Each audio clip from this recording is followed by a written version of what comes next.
దేవుని బిడ్డలారా, మీ అందరికి నా వందనాలు తెలియజేస్తున్నాను. రక్షణ అనే అంశం గురించి మీతో మాట్లాడాలని ఉద్దేశం కలిగి ఉంటున్నాను. రక్షణ అంటే విడుదల. విడుదల అంటే పాపం నుంచి, చీకటి నుంచి వెలుగులోకి రావటం. పాపపు కార్యాలు చీకటిలో జరుగుతూ ఉంటాయి. వాటి నుంచి విడిపించబడాలని దేవుని యొక్క ఉద్దేశం అయి ఉంటుంది. సామెతల గ్రంథంలో దేవుడు హెచ్చరిస్తూ ఉన్నాడు, ఎన్నిసార్లు గద్దించినప్పటికీ లోబడకపోతే హఠాత్తుగా నాశనం అవుతాం అని చెప్తున్నాడు. అవును ప్రభా, అనేక సార్లు దేవుని బిడ్డల ద్వారా మీరు హెచ్చరించబడుతూ ఉంటే మీ పాపాలు ఒప్పుకోకపోతే ఒకదినం నిత్య నరకానికి వెళ్ళవలసిన వారమై ఉంటున్నాం. దేవుడు మన కొరకు ఈ లోకంలో తన స్వరక్తం ఇచ్చి ఆ సిలువలో మన కొరకు ప్రాణం పెట్టాడు. ఎవరు ఈ లోకంలో మన కొరకు ప్రాణం పెట్టేవారు లేరు. మనం చేసిన పాపాలు దేవుని మీద మొక్కుకొని దేవుడే తన్ను తానుగా తగ్గించుకున్నాడు. మనల్ని పాపం నుంచి విడుదలిచ్చాడు అని మీకు తెలియచేస్తూ ఉన్నాను. 1 తిమోతిలో 1:15 పాపులను రక్షించుటకు క్రీస్తు యేసు లోకమునకు వచ్చెను.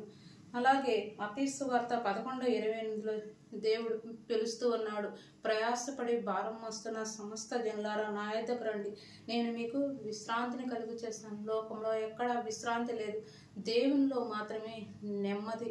పాపం నుంచి విడుదల పొంది దేవునిలోకి రావాలని మీకు నేను తెలియజేస్తూ ఉన్నాను. యోహాను సువార్త 4:16 దేవుడు లోకమును ఎంతో ప్రేమించను అని చెప్తున్నాడు. నశించిపోతున్న వారికి నిత్య జీవం అనుగ్రహిస్తానని మనకు తెలియజేస్తూ ఉన్నారు. ఎవరైనా నశించిపోతూ ఉన్నారేమో, నేను దేవుడు మీతోటే సూటిగా మాట్లాడుతూ ఉన్నాడు. మీరు రక్షణ ఎందుకు నిర్లక్ష్యం చేస్తూ ఉన్నారు? పాపంలోనే బ్రతకట మీ ఉద్దేశం కాదు కదా.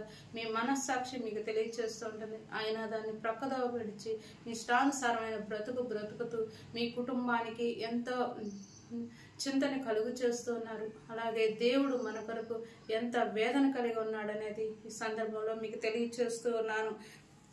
ఇంకా కొంతమంది రక్షించబడి బాప్తీసానికి ఆలస్యం చేస్తూ ఉంటారు. తర్వాత బాప్తీసం అలాంటి వారు ఎవరైనా ఉంటే మీకు కూడా నేను తెలియచేస్తుంది అనగా, దేవుడు త్వరలో రానై అంటున్నాడు.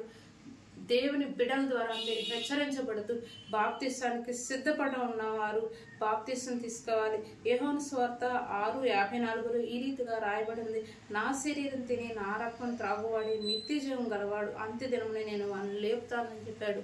అవును, దేవుని శరీరం దేవుని రక్తంలో పాలిభాగస్తులు కావాలంటే మీరు బాప్తీసం కలిగి ఉండాలని నేను మీకు తెలియజేస్తున్నాను. కీర్తనల గ్రంథంలో 103:12 చెప్పబడిన రీతిగా మన పాపాలను పడమటికి తూర్పుకి ఎంత దూరం ఉందో మన పాపాలను దేవుడు అంత దూరపరుస్తాడని చెప్తున్నాయి. మనం ఏ స్థితిలో ఉన్నా, ఒకప్పుడు పాపంలో ఉన్నాము, ఇప్పుడు నీతిమంతులుగా తీర్చబడాలి అంటే దేవుడిని నమ్ముకోవాలని నేను మీకు తెలియచేస్తున్నాను.